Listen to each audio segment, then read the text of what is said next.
छोटे से बालक ने अपनी अंगूठी को निकालकर दुकानदार के पास रख दिया। कहा आप ऐसा करो, ये अंगूठी अमानत के तौर पे रख लो और हम प्रातःकाल आपको पैसे दे देंगे, आप ये अंगूठी हमें वापस कर देना। इस तरह से वो बालक दूध पीकर अमानत के तौर पर अपनी अंगूठी रख करके चला गया। दुकानदार ने अपनी दुकान बंद कर दी। अब जैसे ही प्रातःकाल हुआ, गोस्वामी जी मंदिर में गए और वहां खड़ी मूर्ति के जब स्नान कराने लगे, वेशभूषा आदि पहनाने लगे, तो देखा कि ठाकुर जी की उंगली में अंगूठी नहीं है। ये सच्ची घटना आपको मैं बता रहा हूं। देखा कि ठाकुर जी की उंगली में अंगूठी नहीं। अब चारों तरफ बात फैली कि भैया अंगूठी कहां गई, अंगूठी कहां गई। और जब ये बात फैलते हुए उस दुकानदार के कान में पहुंची, तो दुकानदार वो अंगूठी लेकर के आया, गोस्वामी जी को दिखाई कि भैया कहीं आप जिस अंगूठी की बात कर रहे हो वो ये तो अंगूठी नहीं। जब उस अंगूठी को देखा गया तो कहा अंगूठी तो यही है भैया, तेरे पास कहां से आई। दुकानदार ने बताया कि रात्रि में एक छोटा सा बालक पेट पे हाथ फेरते हुए आया, कहने लगा कि भूख बहुत लगी, 2 सकोरे दूध मेरे पास रखा था, दूध मैंने पिला दिया, तो उसने अमानत के तौर पे अंगूठी रखी हुई। गोस्वामी ने कहा हाँ भैया, रात्रि में हम दूध का भोग लगाना भूल गए थे, तो वो लाला कोई और नहीं, स्वयं ठाकुर जी तेरे पास आए और दुग्ध का पान करके अपनी अंगूठी अमानत के तौर पे तेरे पास रख करके गए। तो कहने का तात्पर्य भगवान शाश्वत है, भगवान नित्य है, भगवान आज भी भक्तों की पुकार पर दौड़ा चला आता है। और भक्तमाल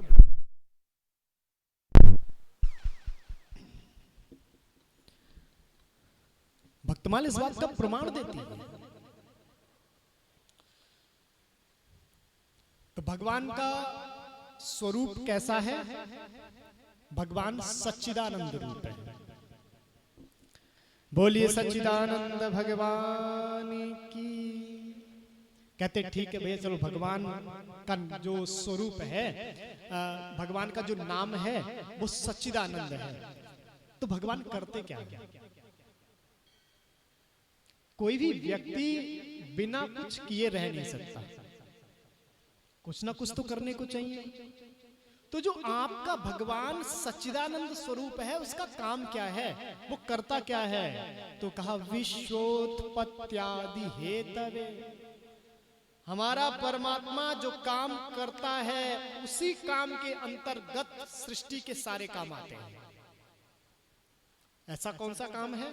तो कहा विश्वोत्पत्त्यादि हेतवे, विश्व की उत्पत्ति करना, विश्व का पालन पोषण करना और समय आने पर विश्व का संहार कर देना, ये भगवान का काम बतलाया है। 3 देवता चयन किए गए हैं इसके लिए। उत्पत्ति के अधिष्ठात्री देवता ब्रह्मा जी हैं, पालन पोषण के अधिष्ठात्री देवता नारायण भगवान हैं और लय के अधिष्ठात्री देवता शंकर भगवान हैं। तो भगवान ने उत्पत्ति से लेकर के मरण तक की जिम्मेदारी अपने हाथ में ले रखी है और इन तीनों कामों के अंतर्गत ही सृष्टि का प्रत्येक काम आता है। तो व्यर्थ का कोई भी अभिमान ना रखे मन में कि हम कुछ कर रहे हैं, ठाकुर जी करवा रहे हैं इसलिए हम कर रहे हैं। हम तो उनकी मशीनरी के एक छोटे से कल पुर्जे हैं। तो विश्वोत्पत्त्यादि हेतवे। और विशिष्ट बात भगवान की ये नहीं है कि भगवान उत्पत्ति कर रहे हैं, पालन पोषण कर रहे हैं, संहार कर रहे हैं, नहीं। भगवान का जो विशिष्ट गुण है वो ये है कि भगवान जब उत्पत्ति करते हैं तो मोहग्रस्त नहीं होते, और जब पालन पोषण करते हैं तो परमात्मा अभिमान में नहीं आते हैं, और जब भगवान सृष्टि का लय कर देते हैं तब शोक में नहीं डूबते हैं। ये विशिष्ट गुण नारायण में है।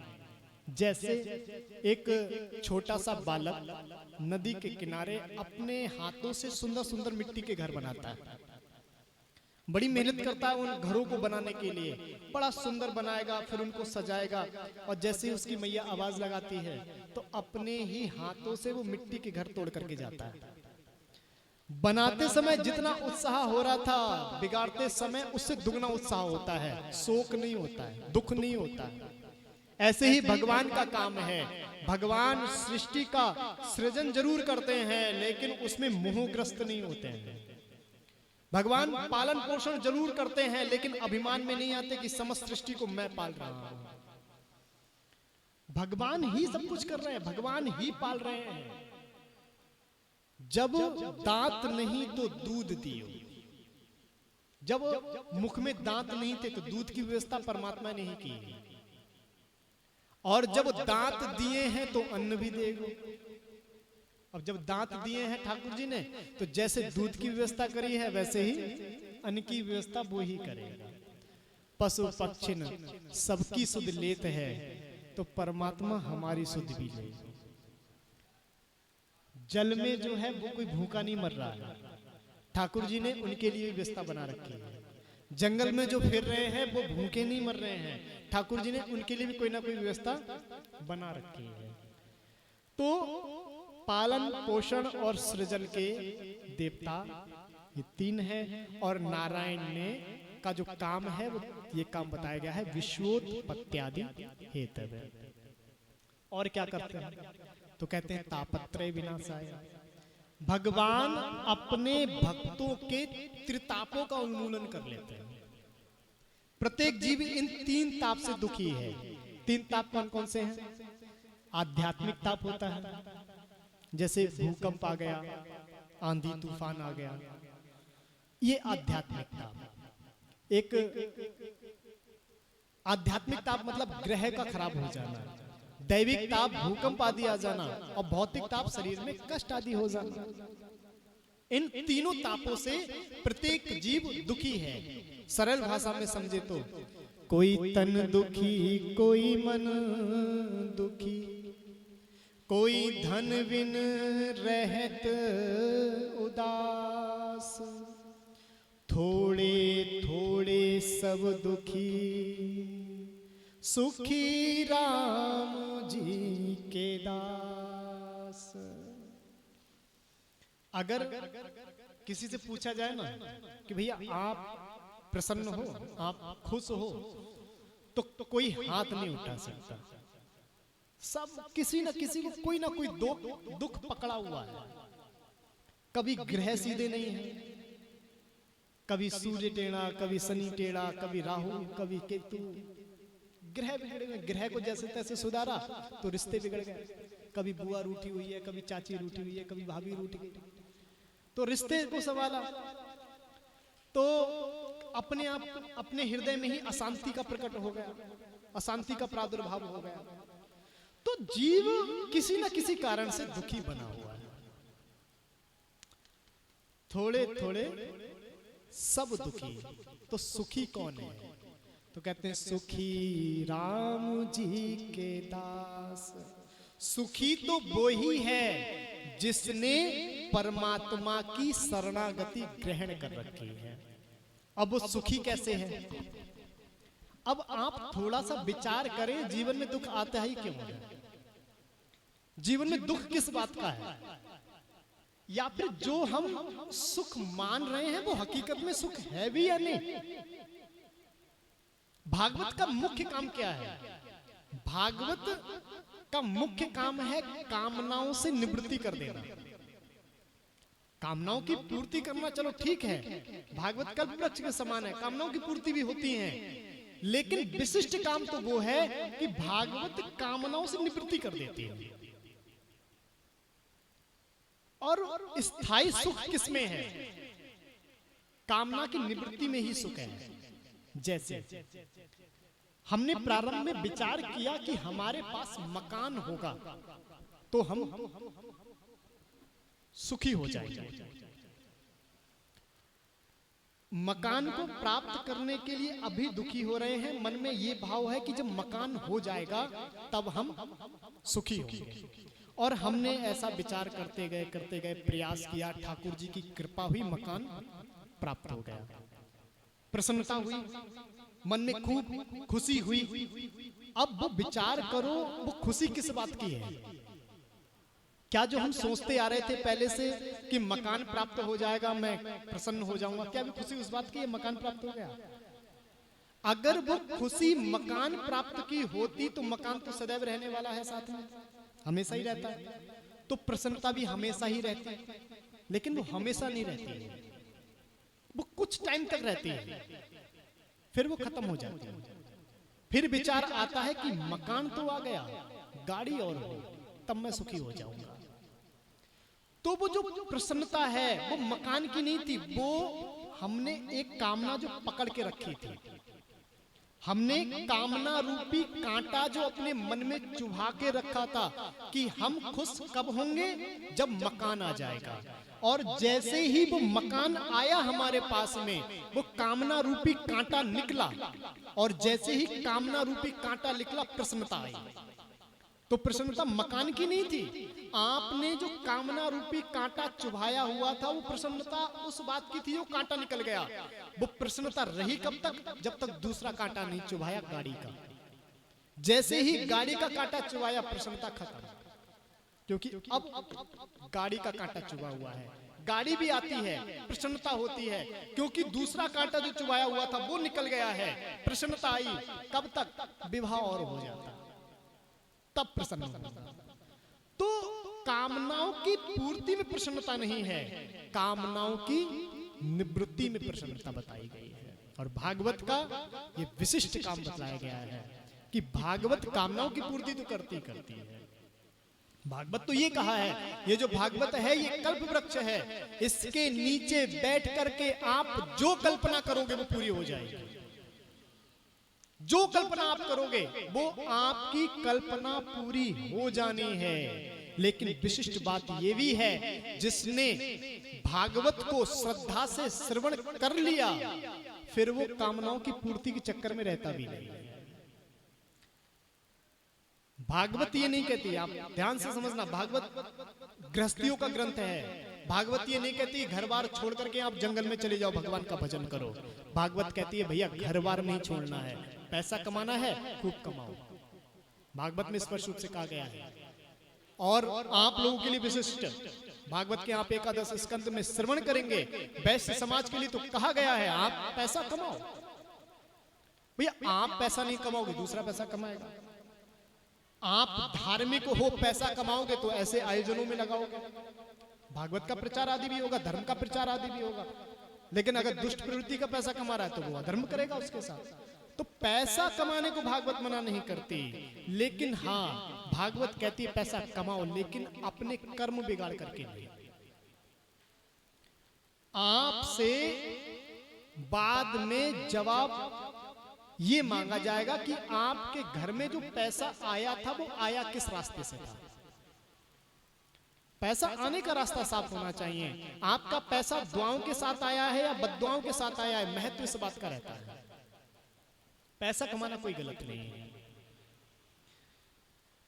तो भागवत जो कामनाओं से निवृत्ति भी करवाती है। भागवत में अगर भागवत श्रवण करने से कामनाओं की पूर्ति हो रही है, और भागवत का इतना महत्व रहता है, भागवत का जो भागवत के रसिक हैं, जो भागवत कहीं छोड़ते ही नहीं है, जहां उन्हें अवसर मिल जाए भागवत कथा सुनते हैं, वो तो मुक्ति को भी ठुकराते हैं, वो मुक्ति को भी प्राप्त नहीं करना चाहते। बड़े बड़े रसिकों ने पद में ये कहा गया कि हमें मुक्ति नहीं चाहिए। अरे और सब छोड़ो, भागवत में एक चरित्र आता है वृत्तासुर का चरित्र। वृत्तासुर का चरित्र बड़ा ही धार्मिक था। चित्रकेतु नाम का राजा था, पूर्व जन्म में माता पार्वती के हिसाब से असुर बना। वो चित्रकेतु जो पहले भगवान का परम भक्त था, जिसकी बुद्धि बिल्कुल शुद्ध हो गई थी, वो भी जब युद्ध की भूमि पर खड़े होकर के वरदान मांगता है तो कहता है ननाक पृष्ठम न च सार्वभौमम न रसाधिपत्यम, मुझे स्वर्ग नहीं चाहिए, मुझे मुक्ति नहीं चाहिए। तो भागवत की तो इतनी प्रधानता है जब मुक्ति की भी चाहना नहीं रह जाए। अगर कर्मों की भी पूर्ति होती है तो व्यक्ति दूसरों के हित के लिए करना प्रारंभ कर देता है। सच्चिदानंद रूपाय तापत्रय विनाशाय, ये भागवत कथा त्रितापों का उन्मूलन करने वाली है। तीन तापों को नष्ट कर देती है, आदि दैविक, आदि भौतिक और आध्यात्मिक। श्री कृष्णाय वयम नमः। हम ऐसे श्री कृष्ण भगवान को प्रणाम करते हैं। देखिए संत की भावना देखिए, संत ने यहां पर लिखा वयम नुमा। उन्होंने ये नहीं कहा कि मैं अकेले प्रणाम करता हूं, वो कहते हैं हम सब मिलकर के कृष्ण को प्रणाम करते हैं। परमात्मा सबका है, किसी अकेले का नहीं। दूसरे श्लोक में भागवत के जो परम आचार्य हैं श्री सुखदेव जी महाराज का वर्णन किया गया है। यम प्रव्रजन्तमनुपेतमपेत कृत्यम द्वीपायनो विरह का तरया जुहावा पुत्रेति तन्मयतया तरभोभिनेदोस् तम सर्वभूत हृदयं मुनिमानतोस्मि। यम प्रव्रजन्तमनुपेत तमपेत कृत्यम, कहते हैं जब श्री सुखदेव जी महाराज ने जन्म लिया और जन्म लेते ही सुखदेव जी महाराज सन्यास लेने के लिए चल दिए। जब सुखदेव जी महाराज सन्यास लेने के लिए जा रहे थे तो उनके पिताजी वेद व्यास जी उनके पीछे पीछे चल दिए, मोह में ग्रस्त होकर के। कहते हैं पुत्रेति तन्मयतया, पुत्रों के वियोग में तड़प रहे हैं व्यास जी महाराज, और हे पुत्र हे पुत्र हे पुत्र कहकर के चिल्ला रहे हैं। लेकिन सुखदेव जी महाराज ने तो कुछ नहीं बोला। सुखदेव जी महाराज जी की तरफ से वृक्षों ने उत्तर दिया। समझना थोड़ा इस बात को। वो वेद व्यास जी महाराज जिनने भागवत जैसा ग्रंथ लिख दिया, जिसने 18 पुराणों की रचना करी है, जिसने 108 उपनिषद 6 शास्त्रों की रचना कर दी है, एक ग्रंथ को पढ़ करके लोग मोह से दूर हो जाते हैं, जीवन में मोह नहीं रह जाता। अगर एक ग्रंथ को भी हृदय में धारण कर लिया, और व्यास जी महाराज जी को हृदय से निकले हैं ये ग्रंथ, तो वो व्यास जी महाराज इतना मोह में ग्रस्त कैसे हो सकते हैं? वो व्यास जी महाराज अपने पुत्र के पीछे मोह में कैसे भर करके कैसे दौड़ सकते हैं? बड़ा विचारणीय विषय है। तो कहते हैं संतजन कि व्यास जी महाराज मोह में भर करके अपने पुत्र के पीछे नहीं दौड़ रहे हैं। हमारी सनातन संस्कृति में 16 संस्कार बताए गए, गर्भधान से लेकर के अंत्येष्टि तक 16 संस्कार होते हैं। और जो सनातनी परंपरा में है उनका ये भाव रहता है कि ये संस्कारों से परिपूर्ण हो, ये संस्कार हो। और व्यास जी महाराज तो सनातन इसके संस्कृति के जनक हैं, तो उनके मन में भी यही भाव रहा होगा। तो व्यास जैसे ही सुखदेव जी महाराज ने जन्म लिया, 12 वर्ष की अवस्था को ग्रहण किया और जाने लगे जंगल की तरफ सन्यास ग्रहण करने के लिए, तो व्यास जी विचार करने लगे, अरे इसमें तो कोई संस्कार हुआ ही नहीं अभी, ना कर्णवेदन संस्कार, ना नामकरण संस्कार, बहुत से संस्कार इसके बचे हुए हैं, कोई संस्कार नहीं हुआ, बिना संस्कारों के ये जा रहा है। दुख इस बात का था व्यास जी को, इस बात का दुख था, इसलिए अपने पुत्र के पीछे पीछे दौड़ने लगे। तो वृक्षों ने उत्तर दिया, अरे व्यास जी आपको व्यथित होने की आवश्यकता नहीं है, जैसे हम जन्म से संस्कारवान होते हैं, किसी वृक्ष को नामकरण की आवश्यकता नहीं होती। जो वृक्ष आम का है तो वो आम का ही कहलाता है। जैसे हम जन्म से संस्कारवान होते हैं, ऐसे ही आपका पुत्र भी जन्म से ही संस्कारवान है, इसे कोई संस्कार की आवश्यकता नहीं। और जब देखा कि मेरा पुत्र इतना दिव्य है, वापस लौट आए। सर्वभूत हृदय मुनिमान तोस्मि, ऐसे सर्वभूत हृदय श्री सुखदेव जी महाराज को मैं प्रणाम करता हूं। तीसरे श्लोक में नैमिषारण्य भूमि का परिचय बताया गया। नैमिषारण्य भूमि, इसका नैमिषारण्य नाम कैसे पड़ा? एक बार सौनकादि ऋषि ब्रह्मा जी के पास गए। ब्रह्मा जी से कहा कोई ऐसा पावन पवित्र स्थान बताओ जहां बैठने से मन लग जाए। मन का एकाग्र होने में स्थान का बहुत बड़ा महत्व होता है। कई स्थान ऐसे होते हैं बिना विचार किए ही मन एकाग्र हो जाता है, और तीर्थ का मतलब यही होता है तीर्थ जैसे कि गीता में कहा गया है, धर्म क्षेत्रे कुरुक्षेत्रे समवेतः ये उत्सव। धर्म क्षेत्र कुरुक्षेत्रे, धर्म क्षेत्र कहा गया है।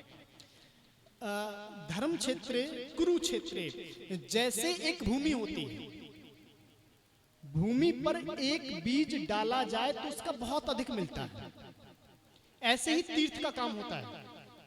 तीर्थ में अगर एक छोटा सा पुण्य किया जाए तो उसका अनंत गुना पुण्य प्राप्त हो जाता है। ये तीर्थ का काम बतलाया गया है। तो ब्रह्मा जी कहते हैं कोई ऐसा पावन जगह, कोई ऐसा पावन तीर्थ जहां बैठ करके मन स्वतः ही एकाग्र हो जाए। इसीलिए हमारे संत महापुरुष भी कहते हैं अपने घर परिवार में भी एक स्थान ऐसा होना चाहिए जहां व्यर्थ का चिंतन ना हो, जहां कोई सांसारिक वार्ता ना हो, कि जब आप संसार से त्रिताप से व्यथित होकर के उस एक स्थान पर बैठो, वो आपका पूजा का स्थान हो सकता है। एक पूजा का स्थान ऐसा रखो जहां सांसारिक चर्चा नहीं करनी है, जहां बैठेंगे तो केवल भगवान का भजन करेंगे बस, इसके अलावा कोई चर्चा नहीं। उस स्थान पर जब आप बैठोगे तो आपका मन शांत हो जाएगा। तो स्थान का बहुत महत्व बतलाया गया है। तो ब्रह्मा जी ने नारायण का ध्यान किया, नारायण का ध्यान करके नारायण का सुदर्शन चक्र प्राप्त हुआ, और ब्रह्मा जी ने सौनकादि ऋषियों से कहा कि आप इस सुदर्शन चक्र के पीछे जाइए। इस सुदर्शन चक्र की किरण, किरण कहते हैं नैमिष, इसकी नैमिष जिस जगह गिर जाएंगी वो जगह पवित्र होगी। तो आगे आगे चक्र जाने लगा, पीछे पीछे सौनकादि ऋषि जाने लगे। एक जंगल के ऊपर, जंगल को कहते हैं आरण्य, तो चक्र की नैमिष से उस आरण्य पे गिरी तो नाम क्या पड़ गया? नैमिषारण्य। बोली नैमिषारण्य तीर्थ की जय। बड़ा ही पावन तीर्थ है। 88,000 सौनकादि ऋषि वहां बैठे हुए हैं, और ये ऋषि कोई साधारण नहीं है। इनका आयु का जो बताया गया है, इतनी लंबी आयु के हैं, किसी ने अपने जीवन में कई बार इंद्र को बदलते हुए देख लिया है, किसी ने अपने जीवन काल में कई बार चतुर्युगों को बदलते हुए देख लिया है। इतनी लंबी लंबी आयु के हैं ये सौनकादि ऋषि। लेकिन अचानक से रोम हर्षण के पुत्र सूत जी महाराज आ गए। सूत जी महाराज की आयु केवल 20 वर्ष है। इनकी अवस्था बहुत है, सहस्त्रों वर्ष की है, लाखों वर्ष की है, लेकिन सूत जी महाराज की अवस्था केवल 20 वर्ष की है। लेकिन जैसे ही 20 वर्ष के युवा संत सूत जी महाराज को देखा, सभी सौनकादि ऋषि अपने आसन पर खड़े हो गए। सूत जी महाराज को बड़ा आश्चर्य हुआ, अरे मैं 20 वर्ष का बालक और ये इतने बुजुर्ग, लंबी दाढ़ी, सफेद दाढ़ी वाले मेरे आगे हाथ जोड़े खड़े हैं। नहीं रह गया, पूछ लिया सूत जी महाराज ने, बोले भगवान आप मुझ जैसे बालक को देख करके क्यों खड़े हो रहे हो? आप मेरे आगे क्यों हाथ जोड़ रहे हो? मेरी चरण वंदना क्यों कर रहे हो? मैं तो आपसे उम्र में बहुत छोटा हूं। सूत जी महाराज ने कहा उम्र में छोटे हो, और हमारा ज्ञान कहता है उम्र में कोई व्यक्ति छोटा होता है तो वो छोटा नहीं होता है। बोले समझे नहीं? कहा धन वृद्धा बल वृद्धा आयु वृद्धास्तथैव च ते सर्वेपि ज्ञान वृद्धा किंकरः शिष्य किंकरः। कोई धन वृद्धा, कोई धन में बड़ा होता है, कोई बल वृद्धा, कोई बल में बड़ा होता है, आयु वृद्धास्तथैव च, कोई आयु में बहुत बड़ा होता है। लेकिन सम्माननीय, जो पूजनीय है वो कौन? तो कहा ते सर्वेपि ज्ञान वृद्धा, जो ज्ञान में बड़ा है वो पूजनीय है। तो हम आपके आगे हाथ इसलिए जोड़ रहे हैं, हम आपकी चरण वंदना इसलिए कर रहे हैं क्योंकि आप ज्ञान में बहुत बड़े हो, हमसे बहुत अधिक ज्ञान है आपके पास, हम चरण वंदना आपकी इसलिए कर रहे हैं। और अगर भागवत के मुख्य वक्ताओं के ऊपर आप दृष्टि डालोगे ना, तो कोई बहुत अधिक उम्र का नहीं मिलने वाला। भागवत के वक्ता कौन कौन हुए हैं, जैसे कि आप कथा में ही सुनेंगे, तो 3 जगह कथाएं चलती हैं। पहली तो इस पावन तीर्थ पर, इस यहाँ पर वक्ता कौन थे प्रधान? श्री सुखदेव जी महाराज। श्रोता के रूप में कौन बैठे हैं? राजर्षि परीक्षित जी महाराज। सुखदेव जी महाराज की आयु कितनी है? 16 वर्ष किशोर मूर्ति। सुखदेव जी महाराज 16 वर्ष के हैं। नैमिषारण्य की भूमि पर वक्ता के रूप में कौन बैठे? सूत जी महाराज। उनकी आयु बताइए कितनी है? 20 वर्ष है। हरिद्वार आनंद तट पर वक्ता के रूप में 4 लोग बैठे, सनक, सनंदन, सनातन और सनत कुमार। उनकी आयु कितनी है? केवल 5 वर्ष। तो अधिक उम्र का ज्यादा वक्ता भी नहीं है वैसे। तो जब सूत जी महाराज आए, सूत जी महाराज से कहा कि आप ज्ञान में बहुत बड़े हो, तो सूत जी महाराज को विशिष्ट आसन पर बिठाया गया। सूत जी महाराज के चरणों में प्रणाम किया और प्रश्न रखा। प्रश्न क्या कहते हैं? हे भगवान, अज्ञान ध्वांत विध्वंसः कोटि सूर्य समप्रभा। आपका ज्ञान हमारे अज्ञान को दूर करने के लिए करोड़ों सूर्यों के सामने समान प्रकाशमय है। कोई ऐसा पावन साधन हमें बतलाइए जो पावना नाम च पावना, केवल पवित्र ना करे, पवित्रों को भी पवित्र कर दे, ऐसा कोई पावन साधन बतलाइए। और जो विशिष्ट बात कही, कहते हैं भगवान कोई ऐसा साधन बतला दीजिए जो कृष्ण संतोष हेतु कम, जो कृष्ण की प्रसन्नता का हेतु हो। अब हम घर में ठाकुर जी की सेवा करते हैं, तीर्थों में जाते हैं, मंदिरों में जाते हैं, पूजा अर्चना करते हैं। किस लिए करते हैं? कि ठाकुर जी प्रसन्न हो जाएं, ठाकुर जी को भी लगे कि हाँ उसका भी धराधाम पर एक भक्त है, वो भी मानता है आपको।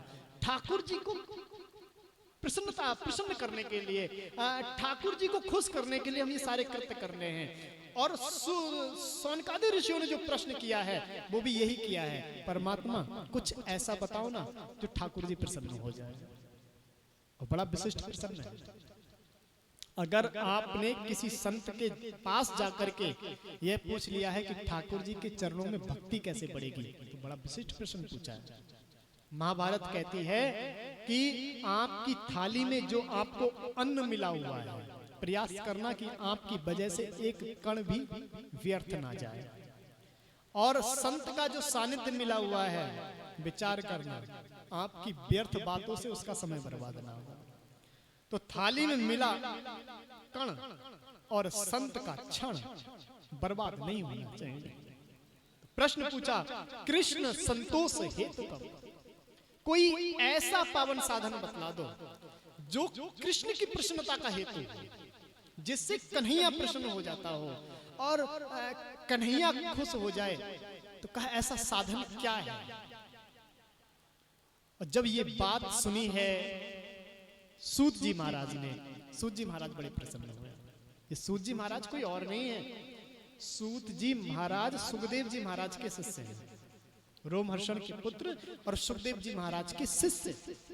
कहते हैं सुखदेव जी महाराज, मैं आपको अब वो सुनाने जा रहा हूं जो मैंने इसी पावन भूमि पर, जहां आप और हम आज विराजमान हैं, इसी पावन भूमि पर और इसी पावन वटवृक्ष की छत्र छाया में बैठ करके, जब राजर्षि परीक्षित को साप लगा, हस्तिनापुर से राजर्षि परीक्षित का आगमन हुआ, बहुत से संत महापुरुष आए और उन्हीं के पीछे बैठ करके सूत जी महाराज ने 7 दिन तक कथा श्रवण करी। तो सूत जी महाराज कहते हैं, मैं आज आपको वही कथा सुनाऊंगा जो मैंने सुखदेव जी के मुख से सुनी थी, जो अपने गुरुदेव जी के मुख से सुनी थी। मैं आपको वो बात बताने तो जा रहा हूं, वो बात कहने तो जा रहा हूं, सावधान तया सुनो, लेकिन सावधान होकर के सुनना। कोई अगर अध्यापक क्लास में पढ़ाता है तो जो सब्जेक्ट पढ़ा रहा है उसको लगे कि शायद ये सिलेबस इसके एग्जाम में आ सकता है, तो वो अपने स्टूडेंटों को सावधान कर देता है सजग कर देता है। भैया इसको जरा ध्यान से समझना, ये आपके एग्जाम में आ सकता है। ऐसे ही सूत जी महाराज कहते हैं, मैं आपको जो कहने जा रहा हूं ये आपके अंतिम सिलेबस में आ सकता है, इसलिए ध्यान से सुनना। अंतिम सिलेबस कौन सा?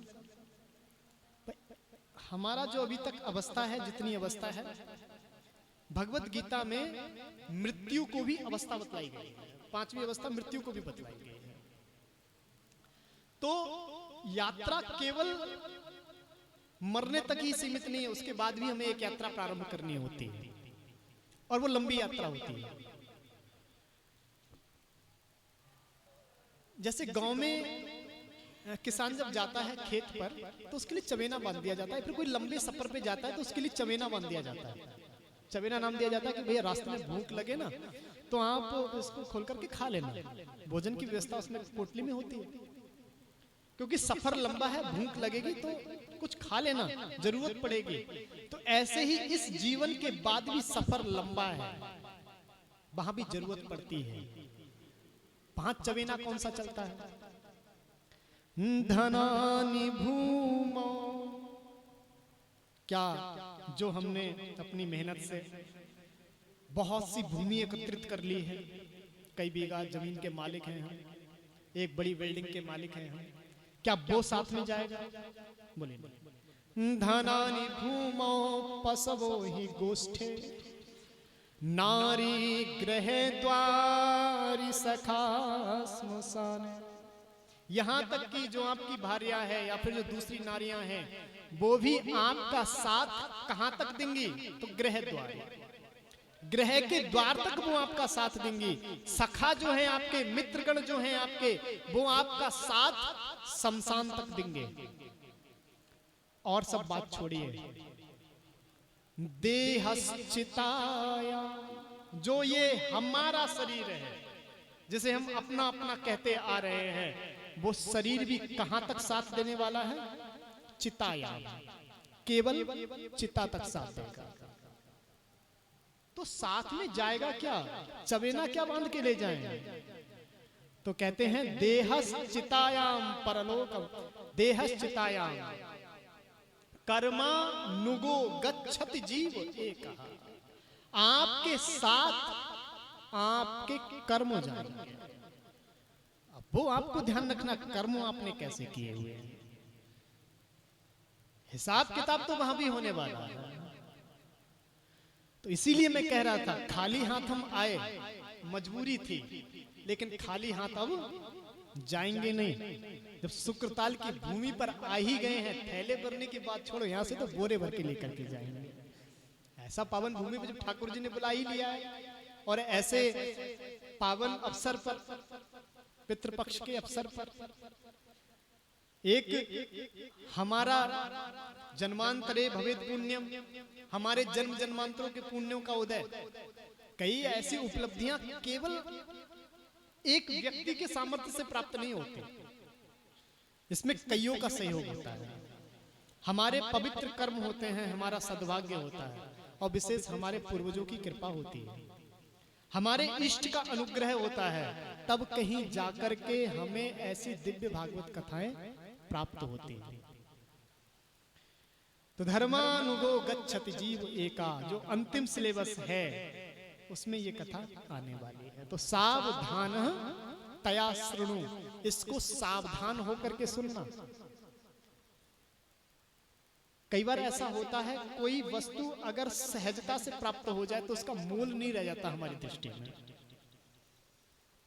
पूर्वजों की दौलत अचानक से हाथ में लग जाए तो उस दौलत को इतना महत्व नहीं दिया जाता है, क्योंकि अपनी मेहनत से कमाई हुई नहीं है। तो ये भागवत कथा आपको जो प्राप्त हो गई है, उसको सहजता से प्राप्त हुई है, तो आप ऐसा ना समझना कि इसकी कीमत कम हो गई है, इसकी कीमत बड़ी विशिष्ट है। तो सावधानतया सुनो, यहाँ तक कि सूत जी महाराज कहते हैं, मैं आपको जो बताने जा रहा हूं ये देवताओं के लिए भी बड़ी दुर्लभ है। आपको जो मैं कहने जा रहा हूं, ये कथा तो देवताओं को भी प्राप्त नहीं हुई जो आपको देने जा रहा हूं। उदाहरण देते हैं इसी पावन भूमि का, इसी पावन वटवृक्ष की छत्र छाया में श्री सुखदेव जी महाराज बैठे हुए, राजर्षि परीक्षित उनके सामने बैठे हुए हैं। पहले दिवस की कथा प्रारंभ होने ही वाली है, तभी देखते हैं कि आकाश मार्ग से देवता उतर रहे हैं, हाथ में कलश है। देवताओं को देखा, सुखदेव जी सावधान हुए। भागवत में सबसे ज्यादा स्वार्थी किसी को बताया गया है तो वो देवता है। ये जो देवता है ये कभी घाटे का सौदा नहीं करते, ये हमेशा वो ही काम और वो ही बात करते हैं जिसमें खुद का फायदा हो। तो जैसे ही सुखदेव जी ने देवताओं को देखा, विचार किया, हमने बुलाया नहीं। अब जैसे कि आपने यहाँ पे प्रातःकाल पूजन किया, अब पंडित जी ने कितना उपक्रम किया उनको बुलाने के लिए। पहले पाद्यम हंसते अर्घ्यम, फिर वो उनको आसन दिया गया, नहलाया गया, आचमनी जल कराई गई, फिर पूरा स्नान कराया गया, फिर उनके लिए प्रतिष्ठा कराई गई, अक्षत छोड़े गए, तब कहीं जाकर के देवता अपने आसन पर बैठे। यहाँ पर श्री सुखदेव जी महाराज ने देवताओं का आवाहन नहीं किया, देवताओं को बुलाया नहीं, वो तो अपने आसन पर बैठ करके कथा सुनाने वाले थे। देवता अपने आप चले आए। पूछा भैया कैसे? बोले जब हमने सुना ना कि राजर्षि परीक्षित को सांप लग गया है, 7वें दिन उनकी मृत्यु होने वाली है, हमें रहा नहीं गया। विचार किया ऐसा धर्म प्रेमी राजा मर जाएगा, जो धर्म की ध्वजा को लहराए हुए है, इसका अंत हो जाएगा। नहीं नहीं, हम ऐसा नहीं होने देंगे। हमें बड़ी ग्लानि हुई अपने आप से कि हम देवता होकर के क्या ऐसा कृत्य होने से नहीं बचा सकते। तो हम ये दुर्लभ अमृत लेकर के आ गए। बोले अमृत का क्या करोगे? बोले अमृत का पान करा देते हैं राजर्षि परीक्षित को। अमृत का पान कराया, राजर्षि परीक्षित अमर हो गए, मृत्यु का भय समाप्त हो गया। बोले अच्छी बात है, अच्छी भावना लेकर के आए। बोले नहीं नहीं महाराज, बात खत्म नहीं हुई। बोले बताओ। बोले हम अमृत तो पिला देंगे, लेकिन हम चाहते हैं कि इसके बदले में भी हमें कुछ दिया जाए। बोले क्या लेना चाहते हो? तो कहा महाराज ऐसा करना, आप इस अमृत के बदले में अपनी कथा अमृत हमें दे देना। जो आप राजर्षि परीक्षित को कथा रूपी अमृत पिलाने जा रहे थे, वो हमें पिला दो, और स्वर्ग रूपी अमृत हम राजर्षि परीक्षित को पिला देते हैं। परस्पर अदला बदली कर लेते हैं, अमृत के बदले कथा। सुखदेव जी ने कहा भैया देखो, ये सामने बैठा हमारा श्रोता, अब श्रोता की जैसी भावना, आप श्रोता से पूछ लो, इसको अमृत चाहिए या कथा चाहिए? बोलो राजन, क्या पीना चाहोगे? एक हाथ में आपके कथा है तो दूसरे हाथ में स्वधा है। स्वर्ग का अमृत पियोगे या कथा का पान करोगे? राजर्षि परीक्षित ने हाथ जोड़ लिए। बोले प्रभु जानता नहीं हूं दोनों की विशेषता, मुझे नहीं पता कि अमृत क्या कर सकता है, मुझे ये भी नहीं पता कि ये कथा क्या कर सकती है। तो सबसे पहले तो मुझे दोनों की विशेषताओं से अवगत कराओ। तो सुखदेव जी कहते हैं सुनो, ये जो स्वर्ग का अमृत है ये साधारण किसी को नहीं मिलता। जब बड़े बड़े ऋषि मनीषी भगवान का भजन पूजन कर स्वर्ग में जाते हैं, तब इन्हें वो स्वर्ग का अमृत पान कराया जाता है। और जैसे ही ये स्वर्ग का अमृत पान कराया जाता है तो कहते हैं छिड़े पुण्यम मृत्यु लोकम विसंति। अमृत का पान करते ही पुण्य क्षीण होने लगते हैं, और जैसे ही समस्त पुण्य क्षीण होते हैं फिर संसार में पटक दिया जाता है। और कथामृत क्या करती है? तो कहा कथा अमृत पात्र अपात्र का विचार किए बिना सबको सुलभ है, सभी के लिए ये सुलभ है। चाहे कोई पाप आत्मा हो या पुण्य आत्मा हो, आए कथा में भाव उसके साथ बैठे, श्रद्धा के साथ श्रवण करे, कथा अपना काम करती है। और जो अमृत पीने से पुण्यों का क्षीण हो रहा था, फिर संसार में आना पड़ रहा था, और भागवत का ये काम है, जिसने एक बार भागवत कथा सुन ली वो तो सीधे बैकुंठ का वासी हो जाता है, जहां जमीन पे आना ही नहीं पड़ता। अब पहला दोष क्या निकला अमृत में कि अमृत पक्षपात करता है। जो पुण्य करेगा उसे अमृत मिलेगा, सबको अमृत नहीं मिलने वाला। लेकिन भागवत पक्षपात नहीं करते। दूसरा दोष निकला वो ये निकला कि अमृत को पीने से पुण्य समाप्त, फिर संसार में, और भागवत को सुनने से बैकुंठ का वासी, जीवन मरण के चक्कर में फंसना ही नहीं। राजर्षि परीक्षित ने कहा महाराज हमें तो कथा सुननी है, अमृत से कोई वास्ता नहीं है। तो ब्रह्मरातः विचार एव देवांच आ उपहास। राजर्षि परीक्षित की बात सुन करके श्री सुखदेव जी महाराज ने देवताओं का उपहास उड़ाया। कब भैया अगर श्रोता बन करके आए होते कथा जरूर सुनाता, लेकिन आप श्रोता बन करके नहीं आए हो, आप तो व्यापारी बन करके आए हो। और व्यापारी भी कैसे, महान ठगी। देखिए तुलना कैसे की है राजर्षि श्री सुखदेव जी महाराज ने कथा से अमृत की। सुखदेव जी महाराज कहते हैं क्वा कथा क्वा स्वधा लोके क्वा कांचह क्वा मणिर महान। आपकी कहां कथा, आपका कहां अमृत और कहां मेरी कथा। ये तो वही बात हो गई जैसे किसी जौहरी के पास जाकर के कांच का टुकड़ा देकर के बोलो भैया हीरा मुझे दे दे इस कांच के बदले में। तो आपका जो अमृत है वो कांच के टुकड़े के समान है और मेरी कथा जो है वो हीरे के समान है। देवताओं को कथा नहीं सुनाई, भगा दिया वहां से। रोते बिलखते ब्रह्मा जी के पास गए। ब्रह्मा जी से कहा भगवान ऐसी क्या विशेष बात है इस कथा में। हम तो उस भूमि पर उस भूदेवी के सानिध्य में गए थे कथा को प्राप्त करने के लिए, लेकिन हमें धुतकार के भगा दिया गया, कथा नहीं दी। ब्रह्मा जी ने कहा थमो, थोड़ा इंतजार करो, जरा देख लेते हैं कि 7 दिन तक कथा सुनने से राजर्षि परीक्षित को कौन से लोक की प्राप्ति होती है। और जब 7 दिन तक राजर्षि परीक्षित ने भागवत कथा सुनी और भगवान का विमान स्वयं राजर्षि परीक्षित को लेने आया, राजर्षि परीक्षित उस विमान पर बैठे बैकुंठ की तरफ जाने लगे। धाता अति विस्मिता, ब्रह्मा जी की चारों खोपड़ी चकरा गई। और इस 7 दिन तक कथा सुनने से भगवान के धाम की प्राप्ति, ऐसा क्या है इस दिव्य ग्रंथ में, ऐसी क्या विशेषता है इसमें। जरा परीक्षण करना चाहिए। तो परीक्षण करने के लिए सत्य लोके तुलाम बद्ध्वा तोलयत साधनान्यजा, सभी साधनों की तुलना करी। तो कहते हैं एक पल्ला तराजू रखा, तराजू पर एक पल्ले पर भागवत की पोथी विराजमान कर दी, दूसरे पर अन्य ग्रंथ और अन्य पुण्य आदि विराजमान कर दिए। लेकिन भागवत में इतना वजन था कि भागवत का पल्ला नीचे और सब दूसरा साधन का पल्ला ऊपर उठ गया। तभी ब्रह्मा जी ने कहा कि ये भागवत कोई साधारण नहीं है। श्रीमद् भागवताख्योयम प्रत्यक्ष कृष्ण एव ही। ये भागवत स्वयं कृष्ण का ही स्वरूप है, स्वयं कृष्ण कन्हैया ही इस भागवत में बैठे हुए हैं। बोलिए भागवत भगवान की, कृष्ण कन्हैया लाल की।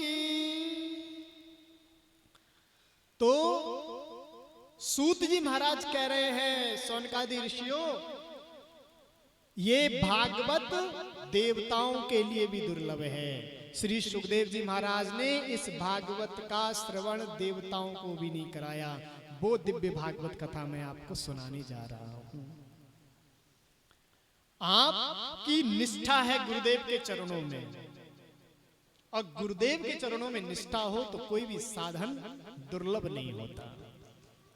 विशेषता बतलाते हुए कहते हैं, गुरुदेव के चरणों की महिमा का बखान करते हुए कहते हैं, चिंता मणिर लोक सुखम स्वरत्रु स्वर्ग संपदम प्रियक्षति ही गुरुर प्रीतो वैकुंठम योग दुर्लभ। 2 चीजें बड़ी दुर्लभ बतलाई गई, चिंतामणि और कल्प वृक्ष। एक स्वर्ग की संपदा देने का सामर्थ्य रखता है तो दूसरा लौकिक सुखों की प्रदान करने का सामर्थ्य रखता है, पर दोनों दुर्लभ वस्तुओं में इतना सामर्थ्य नहीं कि स्वयं नारायण की प्राप्ति करा दे। नारायण की प्राप्ति कौन कराएगा? तो कहते हैं प्रयक्षति गुरुर प्रीतो वैकुंठम योग दुर्लभम। अगर गुरुदेव की कृपा हो जाए तो गुरुदेव उस वैकुंठ धाम की प्राप्ति करा सकते हैं। तो आपकी गुरुदेव के चरणों में निष्ठा है, इसलिए मैं आपको वेद शास्त्र विशुद्धिकृत समस्त वेद आदि शास्त्रों का सार सुनाने जा रहा हूं। ये भागवत कथा, ये भागवत कथा बड़ी दिव्य है, और इसकी दिव्यता यहां से पता चलती है कि इस कथा को स्वयं भोले बाबा ने धारण किया है। भोले बाबा कौन? वैष्णवा नाम यथा संभव। भोले बाबा के लिए ये बात कही गई है। जो लोग कहते हैं ना कि हम तो शंकर के भक्त हैं तो विष्णु की उपासना क्यों करें, और जो विष्णु के उपासक है वो कहते हैं हम शंकर की उपासना क्यों करें।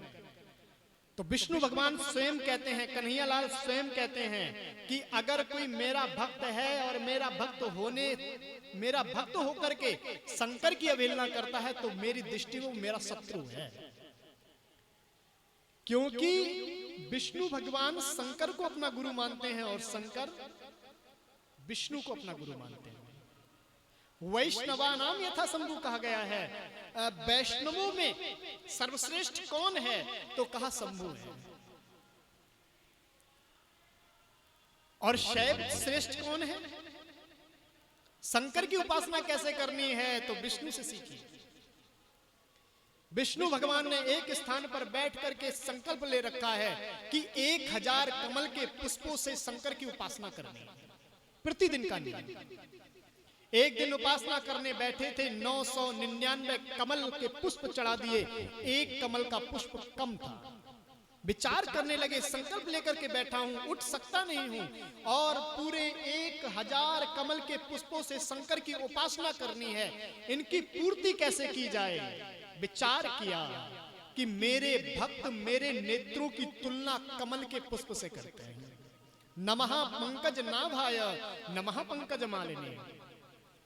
भगवान के नेत्र कैसे हैं? कमल की पंखुड़ी के समान हैं। तो विचार करने लगे, अपने नेत्र को निकाल करके अगर भोले बाबा पे चढ़ा दिया जाए तो मेरी पूजा सफल हो जाएगी। और जैसे ही निकालने के लिए प्रयत्नशील हुए, भोले बाबा प्रकट हो गए और कहा, तुमसे बड़ा मेरा भक्त कोई दूसरा नहीं हो सकता। तो जैसे शंकर भगवान के परम उपासक विष्णु भगवान हैं, ऐसे ही विष्णु भगवान के परम उपासक शंकर भगवान हैं। कथा के प्रथम वक्ता कोई हैं तो वो भोले बाबा ही हैं। भोले बाबा के अंदर ही कथा समाहित थी, ये जो श्री सुखदेव जी महाराज ने सुनी थी तोते के रूप में। आप आगे कथा में श्रवण करेंगे। भोले बाबा ने एक तो गंगा जी को अपने मस्तक पर धारण किया, क्योंकि वो भगवान के चरणों से निकली थी। भगवान के चरणों से निकली, और भोले बाबा कौन है? वैष्णव है। तो भगवान के चरणों से निकली गंगा को जब अपनी जटाओं में समाहित किया तो गंगा का एक नाम पड़ गया था जटा शंकरी। जटा शंकरी नाम पड़ गया। और जब विष्णु भगवान के मुख से भागवत निकली, ये पहले भागवत एक श्लोक में थी जो नारायण के मुख से निकली। नारायण के मुख से 4 श्लोकों में ये भागवत निकली। 4 श्लोकों के रूप में ब्रह्मा जी को उन्होंने भागवत दी। ब्रह्मा जी ने अपने पुत्र देवर्षि नारद को दी। देवर्षि नारद ने वही 4 श्लोक वेद व्यास जी को दिए। वेद व्यास जी ने उन्हीं 4 श्लोकों का विस्तार किया, 18,000 श्लोक बने। ये भागवत की पोथी जाकर के बनी। तो ये भागवत नारायण के मुख से निकली, तो भोले बाबा ने इस भागवत को भी अपने हृदय में धारण किया, क्योंकि नारायण के मुख से निकली हुई है। तो जैसे गंगा जटा संकरी है, ऐसे ही भागवत भी हृदय संकरी है, क्योंकि भोले बाबा ने इस कथा को हृदय में धारण किया हुआ है। वैष्णवा नाम यथा शंभु। तो सूत जी महाराज कहते हैं, आप जिस कथा को सुनने जा रहे हो कोई साधारण कथा नहीं है, ये बड़ी दिव्य कथा है, जिसे स्वयं भोले बाबा ने अपने हृदय में निवास स्थान प्रदान किया है। 7 दिन तक ये कथा श्रवण की जाती है। शौनकादि ऋषियों ने प्रश्न कर दिया, भगवान 7 दिन तक ही क्यों श्रवण करी जाती है? 5 दिन तक क्यों नहीं सुन सकते? 3 दिन तक क्यों नहीं सुन सकते? ये नियम कैसे बना? तो कहा ये नियम देवर्षि नारद के माध्यम से बना। बोले देवर्षि नारद के माध्यम से कैसे? वो तो 2.5 घड़ी से ज्यादा कहीं टिकते नहीं हैं, वो 7 दिन तक बैठ करके कथा कैसे सुन सकते हैं? तब वृतांत सुनाते हैं कि कैसे उन्होंने 7 दिन तक बैठ करके कथा सुनी। प्रसंग लंबा है, आज की कथा को ही विश्राम करते हैं, प्रथम सत्र की कथा को।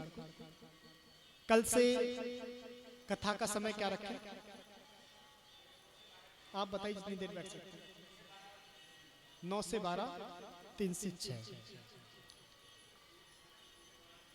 9 से 11:30 रखते हैं, क्योंकि 11:30 भोजन का समय है, आप समय से भोजन भी पा सकते हैं।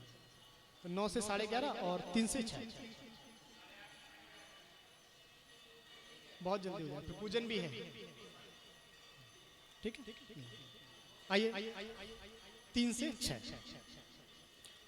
आइए भगवान नाम का आश्रय लेते हैं और आज प्रथम सत्र की कथा को यही विश्राम करेंगे।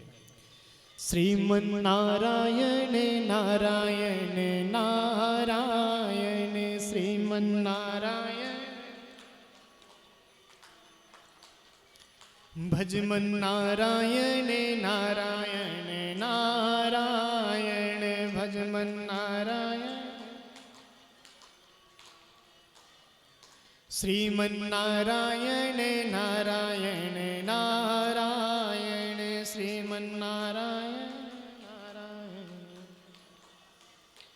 भजमन नारायण भजमन नारायण भजमन नारायण, श्रीमन नारायण श्रीमन नारायण श्रीमन नारायण, रटमन नारायण नारायण नारायण, रटमन नारायण नारायण, श्रीमन नारायण नारायण नारायण, श्रीमन नारायण भजमन नारायण नारायण नारायण, भजमन श्रीमन नारायण नारायण नारायण।